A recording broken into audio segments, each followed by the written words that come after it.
بسم اللہ الرحمن الرحیم۔ السلام علیکم۔ آج کی اس ویڈیو میں ہم آپ کو ایک سبق آموز افسانوی قصہ سنائیں گے۔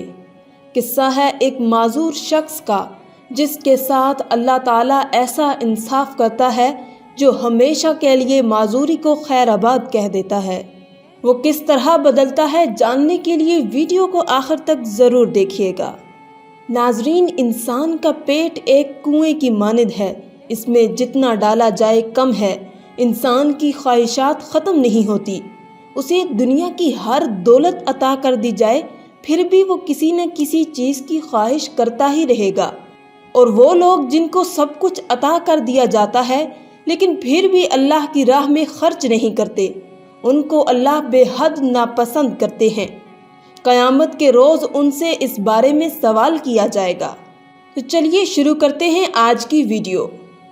میرا نام امجد ہے۔ ایک دن میں نے اور میرے دوست نے کسی ہوٹل میں جا کر کھانا کھانے کا فیصلہ کیا۔ دوست دوسرے شہر سے آیا ہوا تھا تو یہ دعوت میری طرف سے تھی۔ میں اسے اپنی استطاعت کے مطابق ایک شاندار ہوٹل میں لے گیا۔ ہم نے ہوٹل کے بیرونی حصے میں ہی اپنی سیٹنگ لگوا لی کیونکہ موسم کافی اچھا تھا۔ آرڈر دے کر ہم دونوں اپنی باتوں میں مشغول ہو گئے۔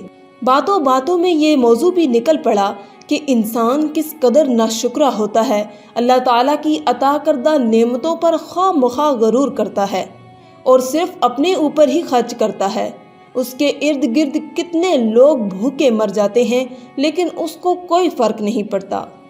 اسی گفتگو کے دوران میں نے نوٹ کیا کہ ہوٹل کے ایک طرف لوگوں کی بہت بڑی قطار لگی ہوئی تھی۔ میں نے قریب سے گزرتے ہوئے ایک ویٹر سے پوچھا کہ یہاں پر اتنے لوگوں کی قطار کیوں لگی ہوئی ہے؟ تو ویٹر نے بتایا کہ اس ہوٹل کا مالک ان لوگوں کو مفت کھانا دیتا ہے۔ میں یہ بات سن کر حیران ہوا تھا۔ اس ہوٹل کی جتنی تعریف سن رکھی تھی اتنی ہی غلط باتیں اس ہوٹل کے مالک کے بارے میں سن رکھی تھیں، تو میرے لیے یہ بہت تعجب کی بات تھی۔ میں نے سنا تھا کہ وہ کسی غریب آدمی سے ملنے تک کا بھی روادار نہیں ہے۔ خیر، ہمارا آرڈر آ گیا اور ہم نے کھانا کھانا شروع کر دیا۔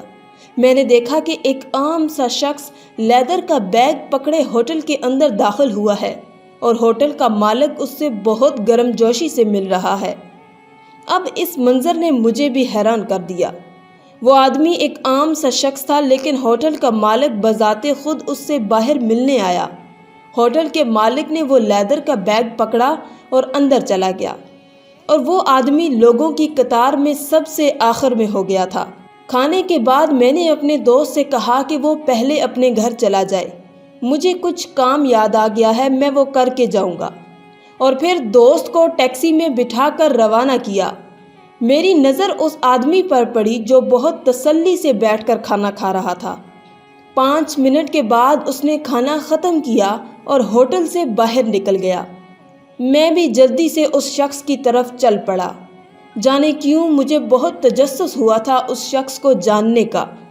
وہ آدمی ایک بس میں سوار ہوا تو میں بھی اسی بس میں سوار ہو گیا۔ کچھ دیر کے بعد میں ماڈل ٹاؤن میں موجود تھا اور ایک گھر کے سامنے کھڑا تھا جس میں وہ آدمی کچھ دیر پہلے داخل ہوا تھا۔ میں نے ہمت کر کے اس آدمی کے گھر کی گھنٹی بجائی۔ 2 منٹ بعد اسی آدمی نے دروازہ کھولا اور مجھے سلام کیا۔ میں نے سلام کا جواب دیا اور کہا کہ میں امجد ہوں اور مجھے یہاں ایک محمود صدیقی کا پتہ معلوم کرنا تھا، میں ان کا گھر ڈھونڈ نہیں پا رہا۔ اس آدمی نے مجھے مسکرا کر دیکھا اور کہا کہ آپ جھوٹ بول رہے ہیں، میں نے نوٹ کر لیا تھا کہ آپ میرا پیچھا کر رہے ہیں، اگر آپ کو کوئی مالی امداد کی ضرورت ہے تو میں کر دیتا ہوں۔ میں نے ان کو فوراً ٹوکا اور کہا کہ نہیں جناب، مجھے کسی مالی امداد کی طلب نہیں، اور پھر میں نے ان کو سارا معاملہ بیان کیا کہ آپ نے پیسوں سے بھرا بیگ ان ہوٹل کے مالک کو دے دیا اور پھر خود غریبوں کی قطار میں لگ کر کھانا کھایا۔ مجھے اس بات کو جاننے کا تجسس ہوا۔ وہ شخص بولے، وہ جو پیسے میں نے ہوٹل کے مالک کو دیے وہ اس کا حق تھا، اور اس قطار میں اس لیے کھڑا ہوا کہ مجھے اندازہ ہوا کہ یہ غریب لوگ کس کیفیت سے گزرتے ہیں۔ میں نے کہا کہ بہت کم لوگ آپ جیسی سوچ رکھتے ہیں، آپ کی یہ سوچ کیسے پروان چڑھی؟ وہ مجھے اندر لے گئے اور بٹھا کر اپنا قصہ سنانے لگے۔ میں شہر کے امیر ترین آدمیوں میں سے تھا۔ اللہ نے مجھے جو دولت عطا کی ہوئی تھی بس اسی کا مجھے نشہ چڑھا ہوا تھا۔ ہر کسی کو حقیر سمجھتا، اپنے سے نیچے درجے کے لوگوں سے بلا وجہ ہی بدتمیزی سے بات کرتا۔ میرے والد صاحب کی دولت ہی مجھے ورثے میں ملی تھی۔ شروع سے ہی مجھے کسی چیز کی کمی نہیں رہی۔ پھر شادی ہوئی اور مجھے ایک بیٹے سے نوازا گیا۔ جس طرح یہ دولت کا نشہ چڑھتا ہے، ایک دن اسی طرح اتر بھی جاتا ہے۔ ایک دن میرے بیٹے کو کسی لا علاج بیماری نے گھیر لیا۔ بہت علاج کروایا، ہر قسم کے ڈاکٹر کے پاس لے کر گیا، یہاں تک کہ باہر سے بھی علاج کروایا، لیکن اس کا علاج نہ ہو سکا۔ بیماری بڑھتی ہی چلی جا رہی تھی۔ میں اور میری بیوی راتوں کو جاگ جاگ کر اپنے رب کی بارگاہ میں روتے، معافی مانگتے۔ میں نے صدقہ خیرات کرنا شروع کر دیا، جو میں پہلے کبھی بھی نہیں کرتا تھا۔ لیکن جب آپ بے بس ہوتے ہیں تب آپ کو اللہ کے سوا کوئی نظر نہیں آتا۔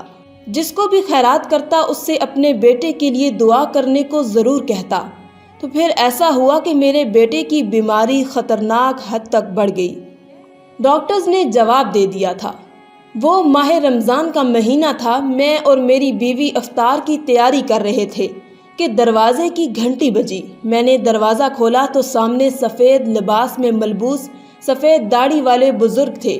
انہوں نے مجھ سے کھانا مانگا۔ میں نے ان کو گھر کے اندر بلا لیا کہ آئیں ہمارے ساتھ افطاری کر لیں۔ ہم افطاری کر رہے تھے، جب اندر سے میرے بیٹے کی چیخنے کی آوازیں آئیں۔ میں اور میری بیوی فوراً اندر کمرے میں بھاگے۔ میرے بیٹے کی حالت بہت زیادہ خراب ہو گئی۔ ہمیں لگا کہ شاید اب اس کا وقت آن پہنچا ہے۔ میں جلدی سے ڈاکٹر کو لینے باہر کی طرف بھاگا۔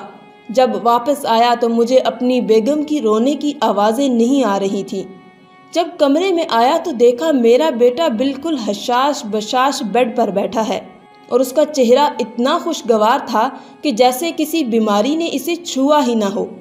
میری بیوی نے بتایا کہ ان بزرگ نے ہمارے بیٹے کے سر پر ہاتھ رکھا اور ہاتھ رکھتے ہی صحت یاب ہو گیا۔ ہمارے لیے یہ کسی معجزے سے کم نہ تھا، اور ہم نے ان بزرگ کا بے حد شکریہ ادا کیا۔